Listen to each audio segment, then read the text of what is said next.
Don't worry. Your world does not end until your culture is sideloaded and education is ineffective. Think of education and culture as a language.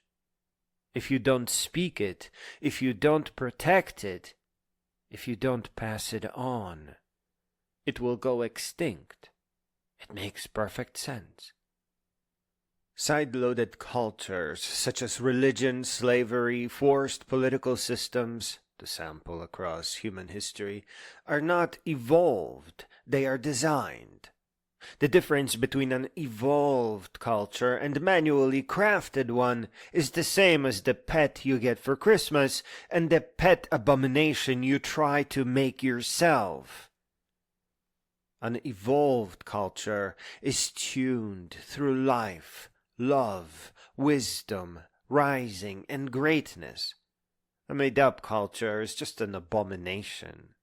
A divine leader fantasy that cannot help but to deteriorate into atrocities, slavery, war, sacrifice, and all the horrible things that make-believe leaders always do. Our real culture rose to 7 heights, just about. Heroes, philosophers, noble knights, the lady and the gentleman, the artists, intellectuals, and scientists. Each one develops from the previous. It is an evolution, though as evolutions go, not as direct as they make it out to be. Likewise, our education is not as separate from culture as it seems, until it comes to its standardization and collapse. You can easily see side-loaded cults, religions, or even internet nonsense as being separate from ineffective education today. Perhaps we can think of it as an emergent divide and conquer, the unfraying of our beautiful humanity. This path of good intention and least resistance that ruined our genius and authentic education will lead an uneducated humanity through weak cultures into endless ends. The so-called leaders along the way will tell their yes-men, look how uneducated they are. They failed their many cultures.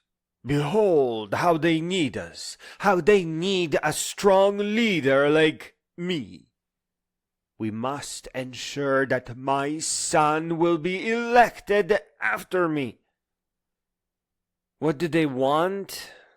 They want the same thing teenage boys want when they fantasize about owning an expensive supercar that nobody else can afford.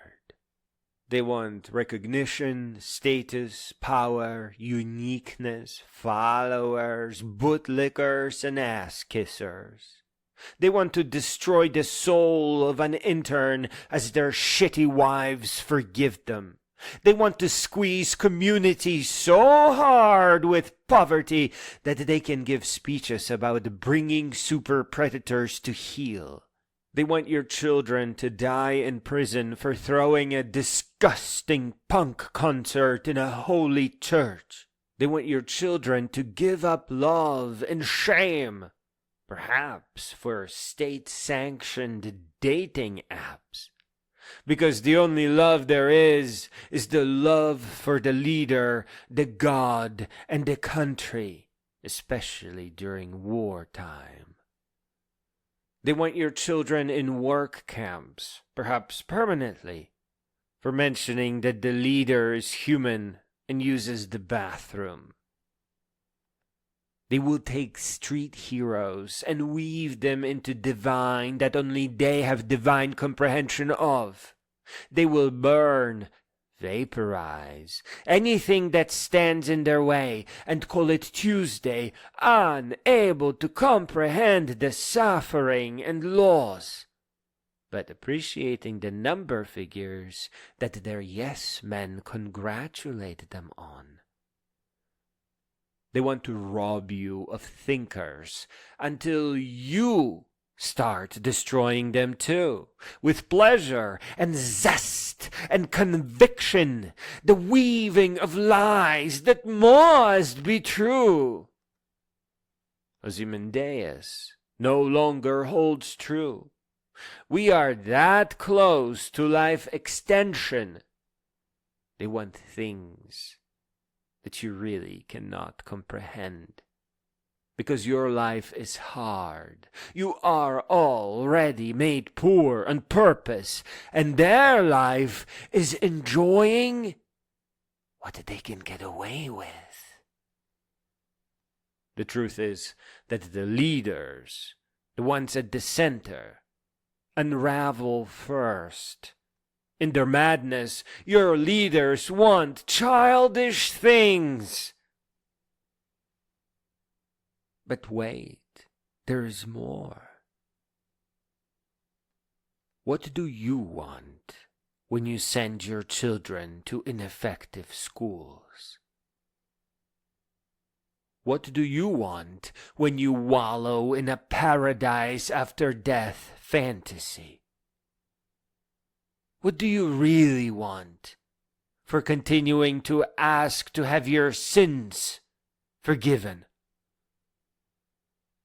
Because what you get as you lay in bed is news about your grandkids. That in your last day show you that what you got is what you deserved. But every day is a new day. And tomorrow morning, as any morning, you can make a choice to help your children grow. Help them reconnect with the culture of heroes, philosophers, noble knights, the lady and gentlemen, and the artists and intellectuals and scientists. Take your grandkids to the store and buy them a laptop and a wall projector and watch them for the next few days as they paint hyper-realism in shades of umber that they then glaze with color. As it dawns on them that the genius is well within their reach, that it's human, all too human. You can help them see how Socrates, already 2,400 years ago, represented breaking out of control that offended the state and had to be killed off by the hands of infantile people who wanted nothing more than their naughty idiocracy. You have to help your children to genius and to the culture of greatness. Do not say that they will find peace in the church.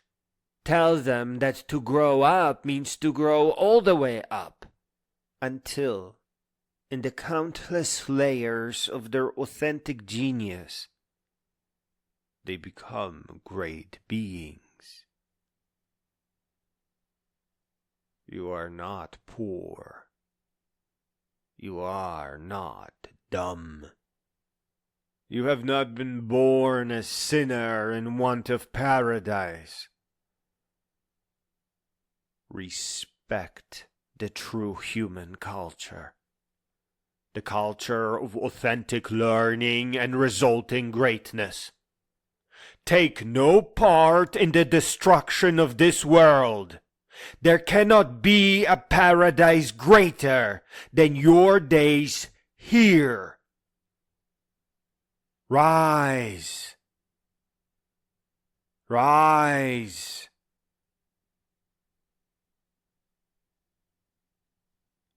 I met a traveler from an antique land who said,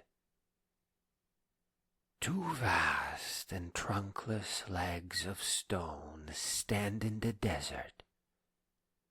Near them, on the sand, half-sunk, shattered visage lies, whose frown and wrinkled lip and sneer of cold command tell that its sculptor well those passions read, which yet survive stamped on these lifeless things, the hand that mocked them, and the heart that fed. And on the pedestal these words appear: My name is Ozymandias, King of Kings. Look on my works, ye mighty, and despair. Nothing besides remains. Round the decay of that colossal wreck, boundless and bare, the lone and level sands stretch far away.